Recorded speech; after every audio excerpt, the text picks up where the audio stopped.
sinfanu minan nasi, dua golongan dari masyarakat manusia. Sinfanu, dua golongan, minan nasi, dari manusia. Idza soluha, bila dua golongan itu baik. Idza soluha, bila dua golongan itu baik. Soluhan nas, masyarakat manusia jadi baik. Wa idza fasada, dan tatkala dua golongan itu buruk. Fasadan nas, manusia, masyarakat manusia menjadi buruk. Assalamualaikum warahmatullahi wabarakatuh.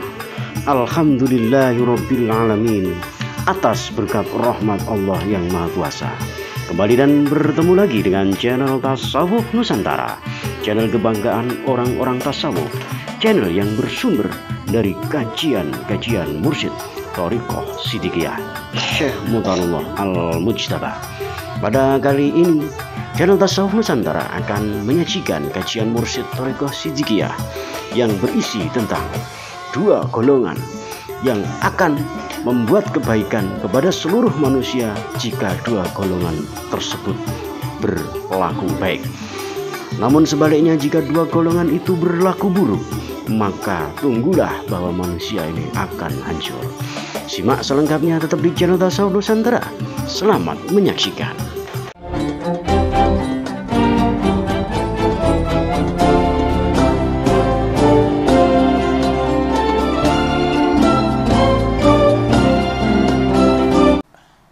Assalamualaikum warahmatullahi wabarakatuh. Bismillahirrahmanirrahim. Alhamdulillahirabbil alamin. Wassalatu wassalamu ala asyrafil mursalin sayyidina Muhammadin sallallahu alaihi wasallam wa ala alihi wa ashabihi ajma'in. Amma ba'du. Qala Rasulullah sallallahu alaihi wasallam, akramul ulama fa innahum warasatul anbiya.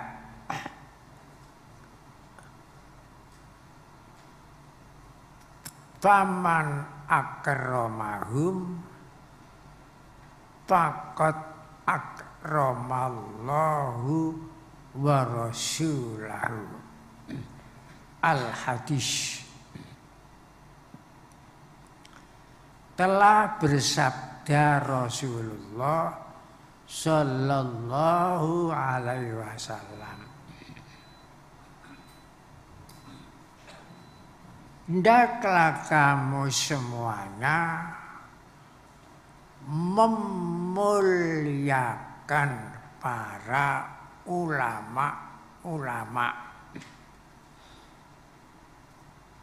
Maka sesungguhnya mereka itu adalah waris dari para nabi-nabi.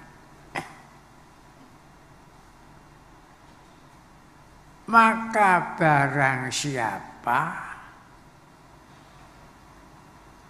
yang memuliakan ulama, maka ialah memuliakan Allah dan memuliakan Rasulullah.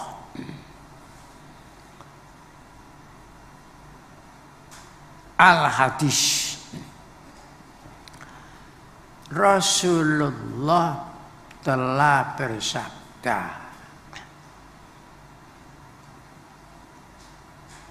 kita diperintah oleh Rasulullah memuliakan para ulama-ulama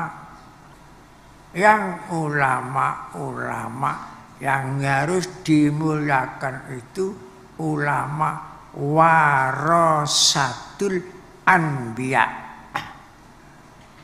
ulama sebagai warisnya para nabi-nabi.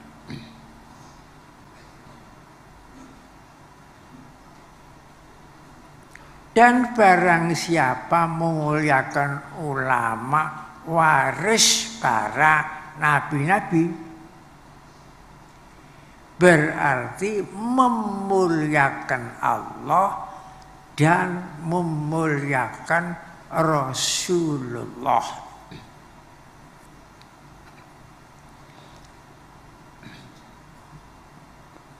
Ada dua macam ulama menurut hadis kan Nabi. Satu, al ulama warasatul anbiya, ulama yang betul-betul menjadi warisnya para nabi-nabi. Dan para nabi-nabi itu tidak meninggalkan harta benda yang begitu banyak, tidak meninggalkan derajat keduniaan. Yang ditinggalkan itu adalah ilmu, maka disebut warasatul anbiya. Nabi itu hanya mewariskan ilmu dan mewariskan contoh-contoh yang baik. Itulah yang diwariskan.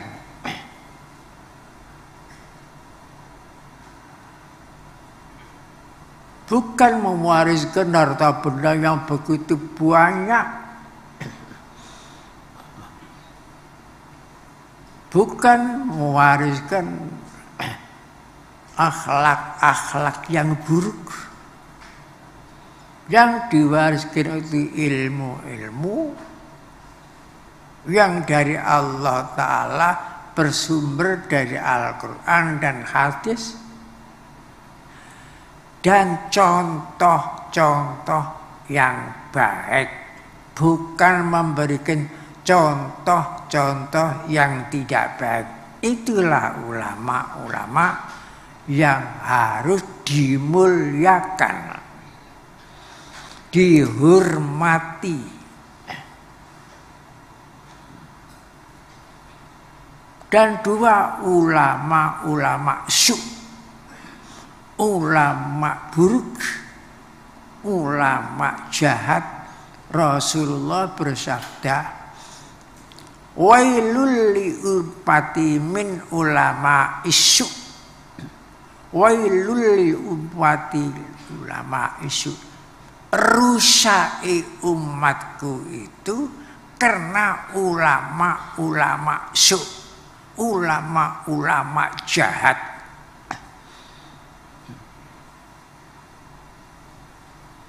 Itu umatku akan rusak karena dirusak oleh ulama-ulama yang jahat.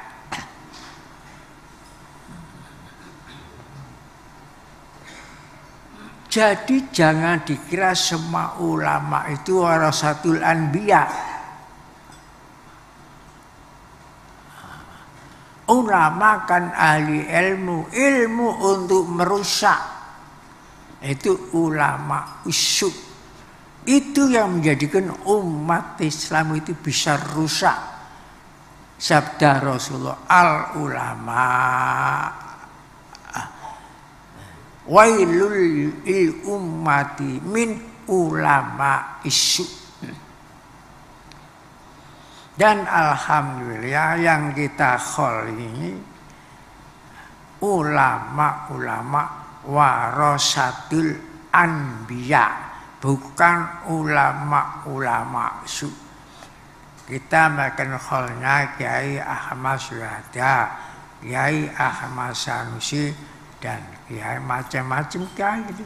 Semuanya itu ulama-ulama warasatul anbiya. Itu yang wajib kita hormati.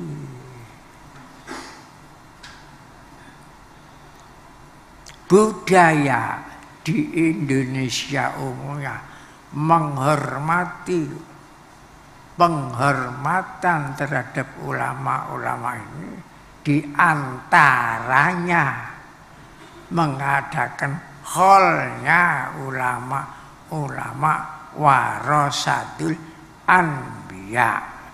Ini termasuk menghormati.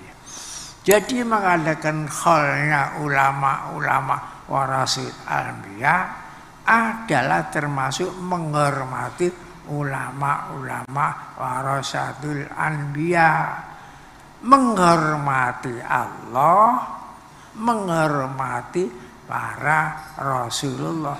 Kalau tidak menghormati ulama warasatul anbiya, berarti tidak menghormati Allah, tidak menghormati para Rasul Allah.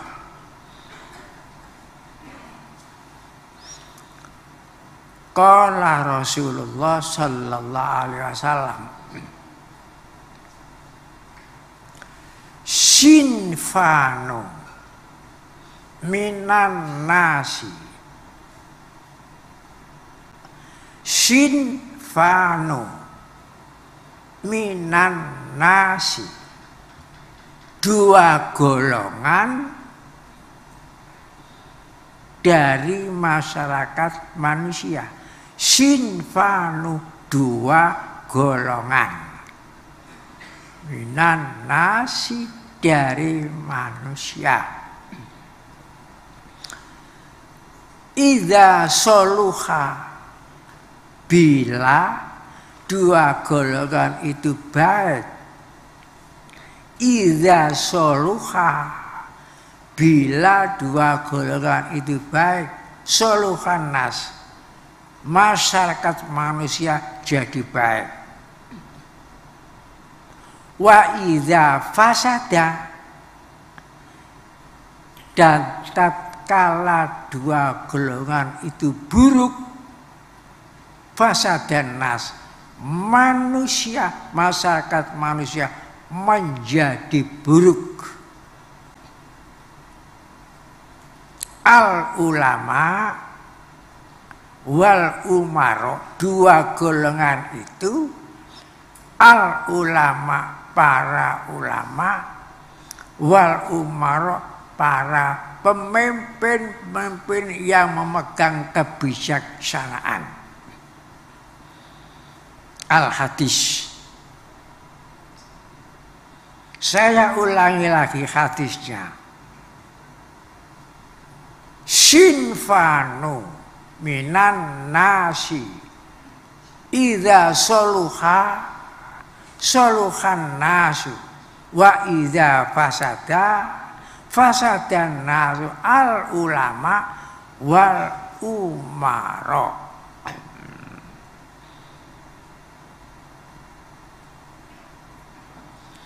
Jadi di masyarakat ini ada dua golongan. Inti dari masyarakat banyak ini ada dua golongan.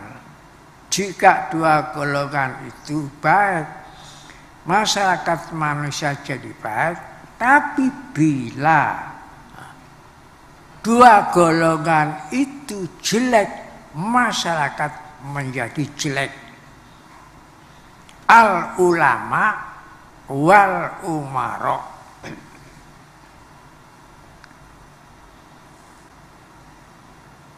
Alhamdulillahirabbil alamin, di negara kita ini dua golongan itu menjadi baik.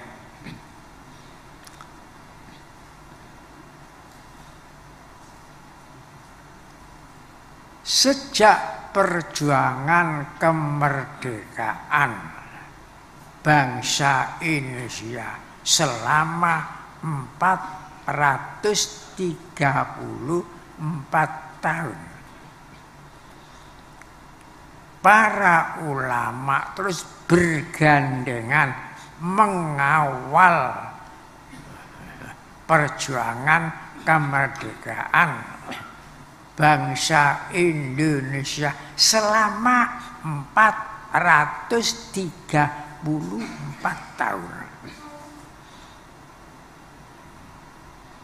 Sejak zaman Portugis sampai zaman sekarang ini makin lebih.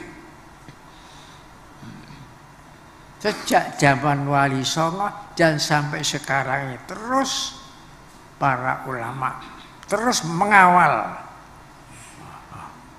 Pemerintah ini dikawal terus, negara ini dikawal terus oleh para ulama. Dan ini bukti kenyataan yang tidak bisa dibantah.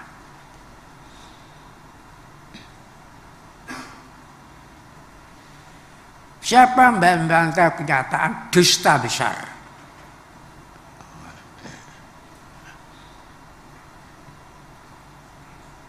Cuma peristiwa di mana saja.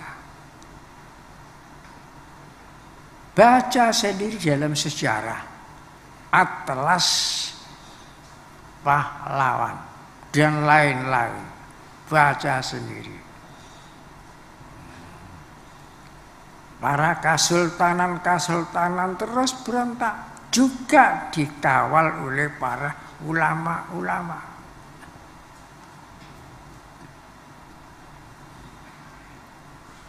Sampai alhamdulillah ada pengakuan terakhir Hari Santri. Kenapa itu? Pengakuan terakhir Hari Santri. Kan santri-santri yang dipimpin para ulama dari 20.000 pesantren sampai Irian, semua itu terjun mengawal perjuangan.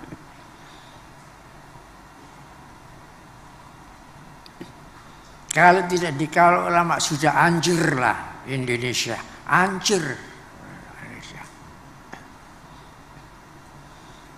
Di antaranya tidak perlu banyak saya sebut-sebut, baca sendiri dalam pembukaan Undang-Undang Dasar 45.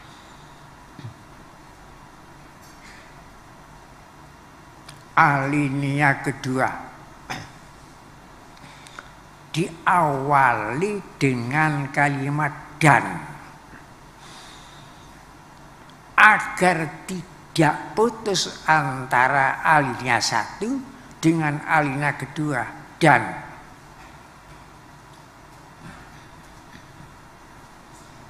Kalau alinea ketiga jangan sampai putus dengan alinea keempat, diawali dengan kemudian. Itu dua itu dan kemudian, dua-duanya itu kalimat jembatan. Jembatan yang pertama, dan perjuangan, pergerakan kemerdekaan Indonesia. Perjuangan, pergerakan. Perjuangan adalah perjuangan dengan fisik pemberontakan, kemudian pergerakan disambung nyambung dengan pergerakan politik dan. Jadi kalau perjuangan dengan fisik perang seperti Diponegoro, Imam Bonjol, Sultan Agung, dan itu perjuangan. Setelah itu disambung pergerakan, maka dan perjuangan pergerakan kemerdekaan Indonesia itu lamanya 434 tahun. Semua itu selama itu dikawal oleh para ulama warasatul anbiya, termasuk Sunan Kalijaga, Sunan Muria, dan lain-lain. Syekh Yusuf Khalwatiyah dan seterusnya.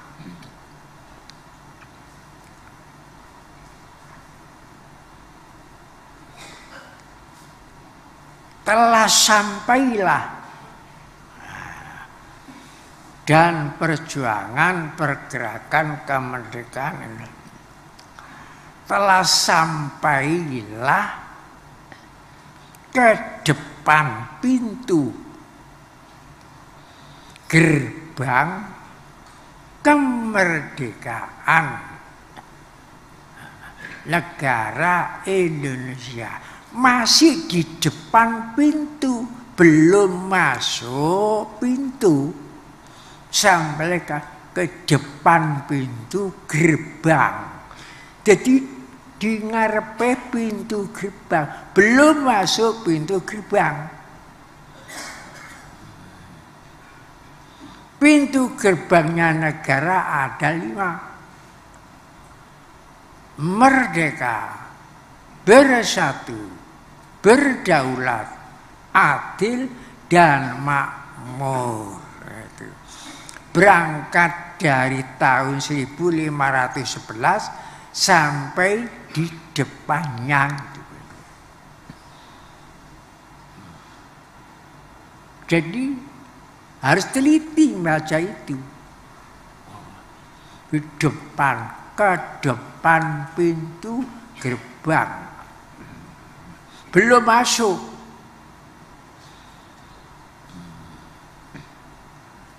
Pintu gerbang. Tanggal 17 itu belum masuk. Masih di depan pintu gerbang. Setelah tanggal 18 baru masuk pintu gerbang negara. Masuk. Setelah sudah masuk, dinyatakan selama 400 lebih tahun itu kok bisa masuk? Mestinya mustahil menurut perhitungan akal pikir. Mustahil bisa merdeka itu. Makanya ahlinya ketika kok bisa merdeka? Atas berkat. Atas berkat rahmat Allah yang maha kuasa. Dan dengan didorongkan oleh keinginan luhur berkehidupan kebangsaan yang bebas, maka rakyat Indonesia menyatakan dengan ini kemerdekaannya.